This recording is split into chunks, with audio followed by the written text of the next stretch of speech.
एक ऐसा गैंग जो कि पहले से ही अपनी काली करतूतों के लिए बदनाम था, लेकिन अब उसने कुछ ऐसा किया है कि देश के हर कोने से इसकी चर्चा हो रही है। हम बात कर रहे हैं लॉरेंस गैंग की, जो सलमान खान के घर पर फायरिंग के बाद सुर्खियों में आया था। और अब एक और बड़ा खुलासा हुआ है जिसने सबको चौंका दिया है। मुंबई पुलिस ने बाबा सिद्दीकी मर्डर केस की जांच में पता लगाया है कि इस गैंग की नजर दिल्ली के कुख्यात श्रद्धा वालकर मर्डर केस के आरोपी आफ्ताब पूनावाला पर भी है। आफ्ताब पूनावाला वो नाम जिसने पूरे देश को हिलाकर रख दिया था। श्रद्धा वालकर मर्डर केस के बाद इस केस ने लोगों को अंदर से झकझोर दिया था। आफ्ताब फिलहाल दिल्ली की तिहाड़ जेल में बंद है, लेकिन अब खुलासा हुआ है कि तिहाड़ जेल के अंदर भी उसकी जान खतरे में है। सूत्रों की माने तो लॉरेंस बिश्नोई गैंग के कुछ लोग तिहाड़ जेल में आफ्ताब पर नजर रखे हुए हैं और उसे खत्म करने की फिराक में है।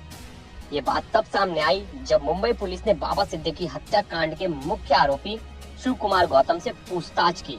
शिव कुमार ने बताया कि उसके साथी शुभम लोनकर ने उसे बताया था कि लॉरेंस गैंग का टारगेट अब आफ्ताब है। इस खुलासे के बाद तिहाड़ जेल प्रशासन भी आफ्ताब की सुरक्षा को लेकर चौकन्ना हो गया है। श्रद्धा वालकर मर्डर केस की बात करें तो ये केस पूरे देश में मई 2022 में सामने आया था।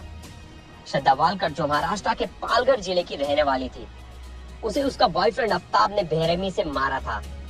इसने पहले श्रद्धा की हत्या की, फिर उसके शरीर के 35 टुकड़े कर दिए और उन टुकड़ों को दिल्ली के अलग अलग इलाकों में फेंक दिया।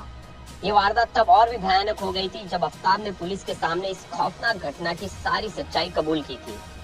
दोनों की मुलाकात एक डेटिंग ऐप के जरिए हुई थी। दोस्ती से शुरू हुआ ये रिश्ता जल्द ही लिव इन रिलेशन में बदल गया, लेकिन श्रद्धा की ये मोहब्बत एक कातिलाना साजिश बन गई।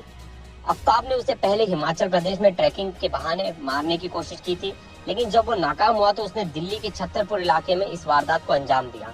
इस पूरे मामले में अब लॉरेंस बिश्नोई गैंग की एंट्री हो चुकी है और इससे आफ्ताब की जान खतरे में है।